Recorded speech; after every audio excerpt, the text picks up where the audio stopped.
25th, we will be having a New Year's 2.0 celebration. Students can wear their holiday best and fun New Year accessories. We will be watching our own ball drop at 2:30 p.m. and celebrating within our classroom. Hey.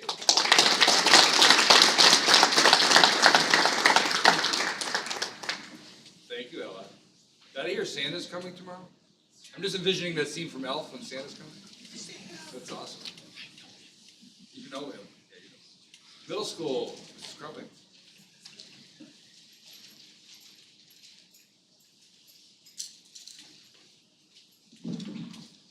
The middle school would like to present Carter Ostrowski with our middle school updates.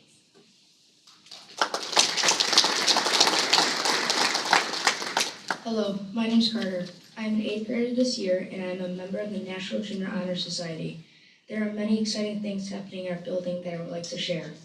On November 6th, the Student Council will help the NJHS start our holiday food drive that went until December 7th, in conjunction with the Fraternal Order of Eagles of Depew, who run their own food drive at the same time. Hundreds of pounds of donations were collected at the school. The Eagles Club combined their donations with the middle school, and all of the donations went to the families with children in our building. Our first marking period ended on November 9th. Web Wednesday that occurred on November 15th focused on the character trait of gratitude. The 6th grade wrote letters of appreciation to staff across the district. The 7th and 8th grade students flipped complaints into positive statements. We were off for Thanksgiving recess, which gave everyone time to spend with family and recharge our brains. We had parent conferences on November 30th and December 4th. December 5th and 6th and 7th, we celebrated students who earned honorable status by hosting honors breakfast for each grade level. On December 6th, our amazing band and chorus students put on a dynamic winter concert. The next day, they performed the same concert for their peers and teachers at school. It was wonderful to see how all their hard work came together. The Student Council has come up with the 12 themed days before winter break. Students have been dressing up like holiday characters, reindeers, whiteout day, ugly sweater, and so much more to have some fun before winter break. On December 12th, the DMS Jazz Band and Show Choir performed an outstanding holiday concert with the high school students. On December 13th, we had our Web Wednesday that focused on the character trait of compassion. We also took that time to decorate classroom doors and winter themes. Students really got into this activity, and the DMS hallways looked amazing. On December 15th, NJHS hosted a babysitting and gift wrap night for families. It was a huge success and gave some parents so much needed time to get their holiday shopping wrapped up. Everyone is looking forward to winter break to spend some time with families and have some downtime to rest and relax. In January, we're looking forward to our spelling bee coming up on January 11th, as well as our Web Wednesday on January 17th. That is all I have for the middle school. Thank you, and happy holidays to our school board. Thank you.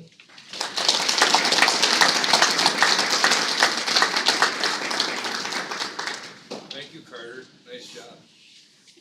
From the high school, Mr. Lupini. Oh, okay, right. Got a fan club. He's a little shy. Just encourage him. For tonight's Depew High School building updates, it is my pleasure to introduce Student Senate President Julie Durham.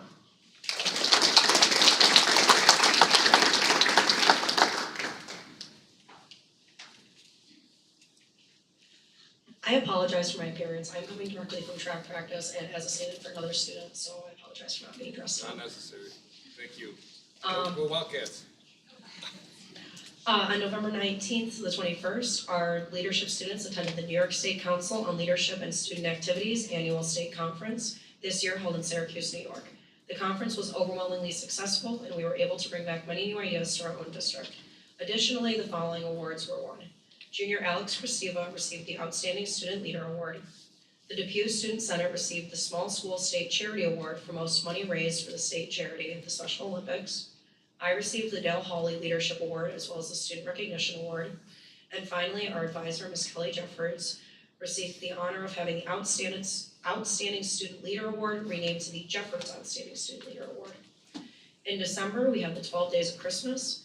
As of December 7th, the 12 Days of Christmas winter celebrations are fully underway. Classes and clubs have been sponsoring lunch games or activities after school. On December 11th, the band and choruses were at their busiest, starting with the DHS Winter Concert on the 11th, followed by the DMS and DHS Jazz Bands and choir concerts on the 12th. Leadership in Action sponsored a holiday bake-off on the 14th with 8 teams vying for the prize. Treats included s'mores cupcakes to homemade apple cinnamon roll, and rising to the top, the cross-country team's entry of the peppermint cupcakes took the victory. Thursday, the Leadership in Action class will be sponsoring a gingerbread house decorating contest. On Friday, Student Senate will be organizing the teachers and staff bid on students to help them with any holiday decorating or anything in the classroom they need help with. On the 21st to the 23rd, the Wildcat Boys Holiday Tournament will be taking place.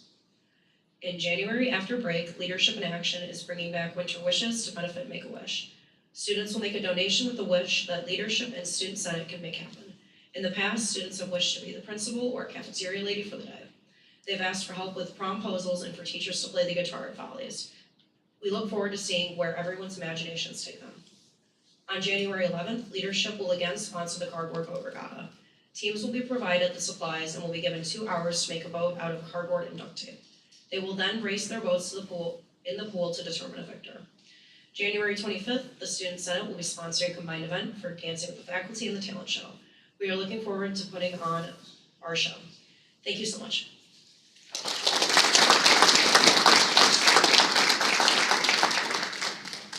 Thank you, Julie, I appreciate that. We have 2 presentations. This first one has to do with our student transportation. And this is Carrie Turner, our transportation supervisor, will be sharing with us.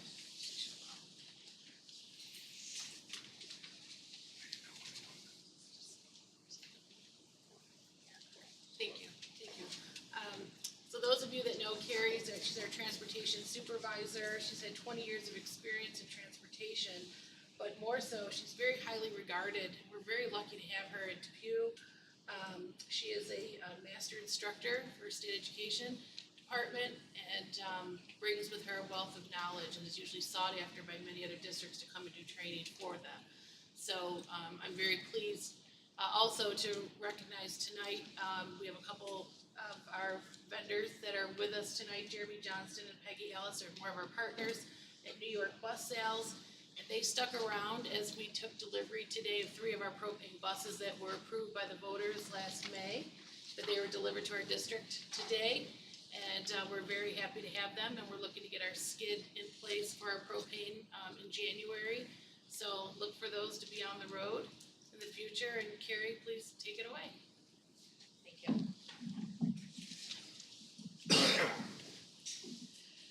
So a lot of times, technology is not really thought of a whole lot in regards to transportation, but there's a lot of technology behind what runs down the road. So it's not just point A to point B and the locations we go to, it's quite the algebraic problem.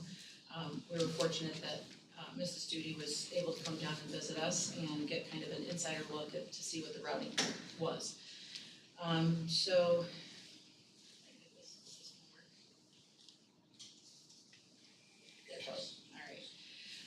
So the Transportation Department has implemented this form to better be able to route our students more accurately and efficiently, and to also not route students who do not ever take the bus. This is needed every year as family situations change, people's job situations change, move about in the district, move in, move out of the district. So this is a very necessary form in order for us to keep track of where the students are picked up and dropped off daily. In this particular year, Mrs. Kugler and I discussed some dates that would be more effective at getting these forms out to the district, especially starting at the kindergarten registration, to make sure that they get them back to us in a timely manner so that we can effectively do some routing. So this year we've implemented due dates on there. We take it into the department and we timestamp it when we retrieve it, so we know how often we get the changes to. And these forms have the parent signature and they're kept in the office alphabetized so that we can refer back to them if there's any question as to the routing that happens. This is basically what a file would look like in our system for routing a student. Some students have a single pickup and drop-off location, which is typical of just a pickup from home and then return to home.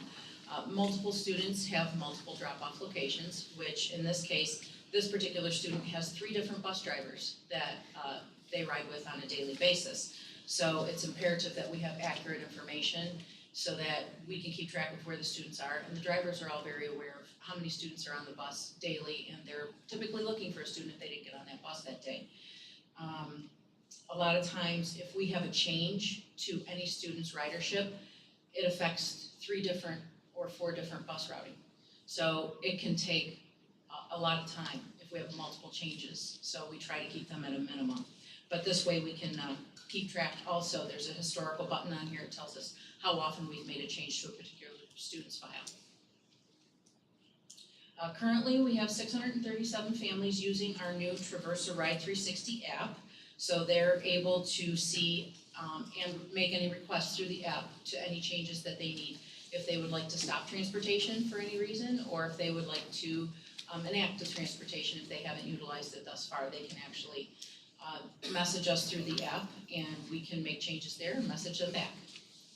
Currently, we also have 1,512 Depew district students that are routed on our district buses, and 124 students that we deliver to 38 different schools outside of the Depew area, and that's between parochial, charter, and special needs schools. So I've noted that routing and rerouting is in a constant state of change. We're always updating. We have kids that come in, kids that go out, they'll opt for a different school.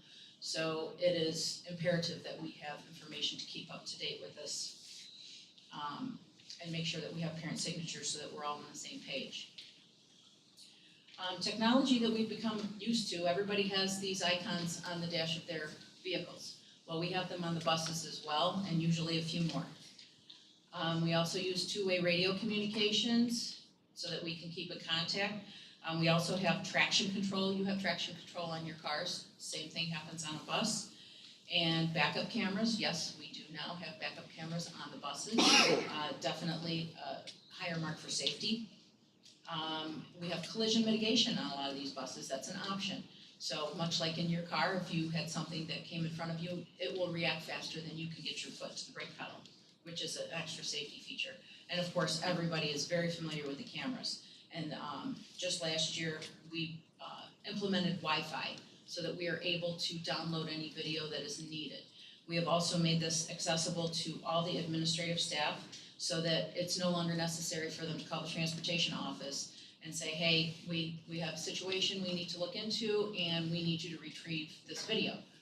They don't have to wait for me, they can retrieve it themselves, which is, you know, a little bit speedier for them. So this year we've implemented student tracking ridership. So we have RFID cards that we've handed out to the majority of the students. Came in a little bit late and a little bit disorganized this fall, so it took us a little while to get them out to the students, but we have got them going now. It provides, the tablets will provide routing information, and it comes directly from the routing software in the office. Any changes we make happen instantaneously to the tablet. So it provides student tracking data so that we know what students on the bus at what time. And the substitutes in particular will be very familiar because they're not gonna know all the students. They're not gonna be as familiar. So once a student is on the bus, they have the ability to then be able to say, yes, I do or do not have that student on the bus. Navigation for substitutes is very helpful. A lot of times you can get turned around, or if a parent is not home and the driver has to go around the block, it will help them navigate so that they get back to the stop appropriately for a family that might not have been home right away for that student. We also have the pre and post trip inspection sheets right on the tablet now, and if anything is wrong or needs a work order, it now prompts it and sends it right to the mechanic so that everything can be kind of tracked a little bit faster, and we can keep track of it in for the stock, for the mechanics as well. So this technology works for us on a regular basis, and it's updated instantaneously as we update it. Everybody's very familiar with the cameras that we have on the buses. This is a technology piece that is for the security for the driver. It is also security for parents to know that anything that happens, they understand that we can check into. It's security for students as well as the school district overall. Again, the administrators have access to this footage now too, so it really is a little bit faster than it used to be. This is a snapshot of what we can see now when the buses are out on the road. So if anybody calls the office and says, the bus didn't come, or, somehow we missed the bus, was it too early, was it too late? We can actually see the direction that the bus is going in. We know what street they're on when the family calls in to see if they can either get somebody to circle back or if they've just missed the bus entirely. And this also provides us basically a cookie crumb trail. So if somebody says the bus never stopped at my house, I can go right to that bus, I can back it up, and I can say exactly what time that bus was either there or if the bus did in fact miss their house. So it's a better way for us to make sure that we're navigating the roads properly. So now to go into the propane buses that we have just received.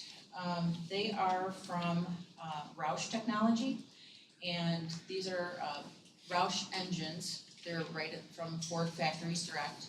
They are in over 40,000 vehicles on the road currently and have accumulated over 1 billion miles, and they're in over 3,000 different fleets. You're probably driving next to them on the road and don't even know it.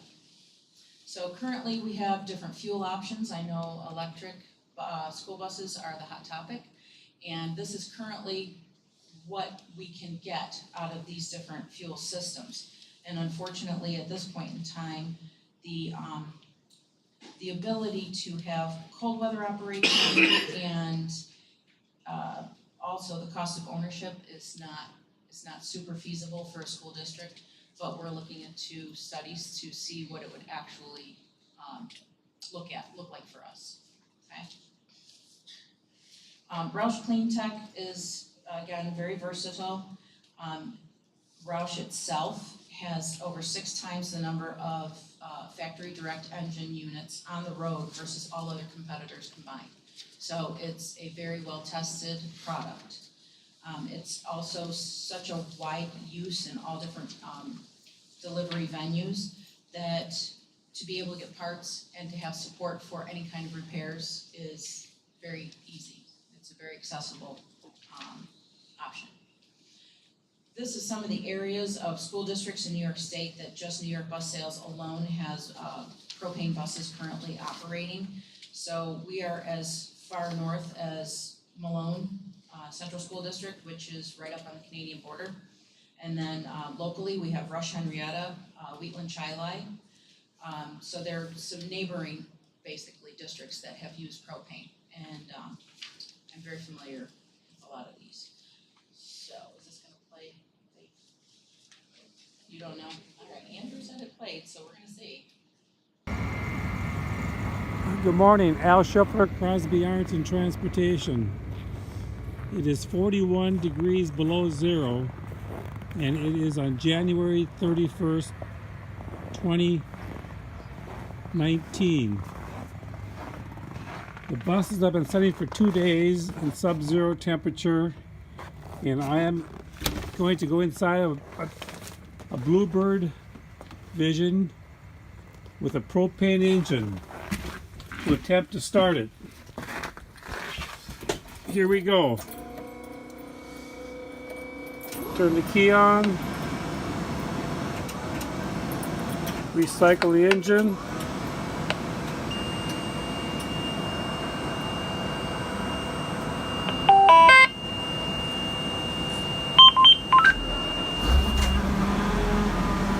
And it's running. Oil pressure light came on and went off. Seats are running fine. If I didn't see it and do it myself, I wouldn't have believed it. The nice part with propane is it warms up in a matter of 5 minutes, as opposed to a diesel that could take approximately 20 minutes to warm up. to get the ambient temperature inside the cabin to be comfortable for the students on the day. And I don't know that I'd have a diesel bus that would be able to start up at 40 below zero.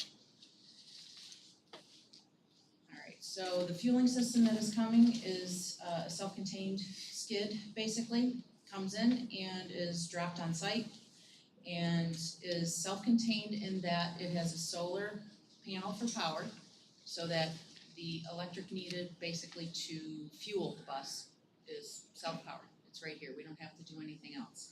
If we had any kind of too many gray days in a row and we didn't have the solar power, it is self-sufficient in that it will utilize the propane to run the generator to fuel the bus. Currently, this is a look of propane versus diesel and a cost breakdown. And basically, you're looking at a savings of $250,000 over the life of the bus, based on the fuel cost difference and the ease of maintenance on a propane bus because there are a lot less parts.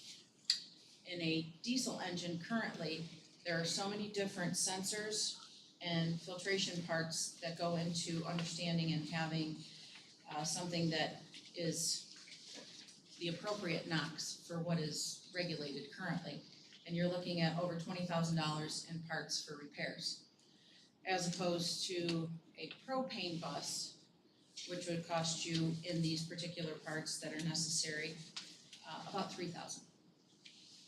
So currently, for what we're looking at, propane is just a little bit easier use.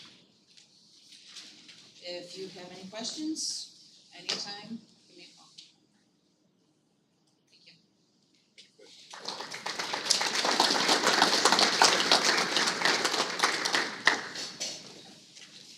Just We're thank gonna you, have- Carrie, yeah, that was great, and thank you, Carrie, and thank you for sticking around to be with us tonight. One thing that Carrie invited me to do recently was to go to the Greater Rochester Clean Cities Coalition, and we learned a lot about those propane buses, and I think the takeaway that we had more so was the fact that across the United States, which is not advertised, it's not given to us as information, there are many, many school districts and organizations who have fleets and fleets and fleets of propane buses, and they keep buying more every year. And so that's very telling to us.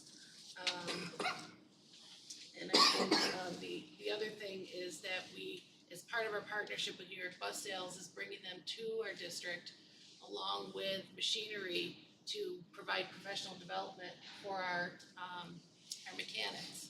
And that's also gonna spill over into our current buses that are diesel fueled as well.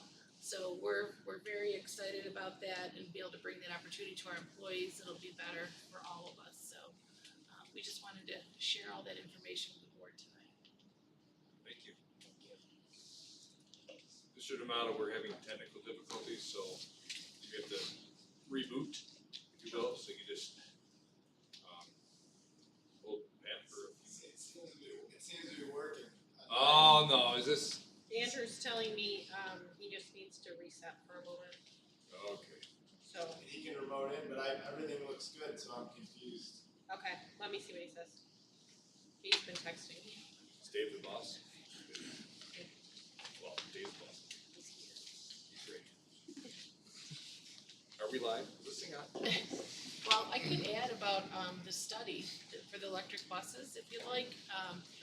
So some districts went out and did their study, not many, but there's a push from Erie One BOCES for all of its districts to do the study. We are going to do the study, at least to see what it would take to put the infrastructure in our district. And Erie One is working with Wendell, and our district would be at a 25% cost. We'd have to pay that 25% of that study. We don't have the quote yet. Young and Bright, our architect, is also gonna provide a quote of what the study would cost. But Sweet Home was one district that went out and did the study completely on their own with a little bit of assistance, but they still paid $80,000 for their study. They have a tremendous building that they have made over there, and the study in the end revealed feel that they would still need a $9 to $11 million to put the infrastructure in to support some of their bus fleet. The electric buses, I'm sorry, going to the electric buses. So, we're definitely gonna do our due diligence and comply and do the study. But, starting to see some of these results coming back from their studies, other district studies, it's quite an expense. Sure. So The study is mandated. we have to do the study. So we're gonna look at both options here. Some districts are getting it for free. It depends on their threshold. We don't meet that criteria, but we would pay 25% and they would pay 75% for all the districts that will participate. And we'll see what the results are. Is the state saying we have to do the study? We are mandated to at least do a study of what it would take to, could that change? A Maybe. study that we know the answer to based on what everyone else has done. Perhaps.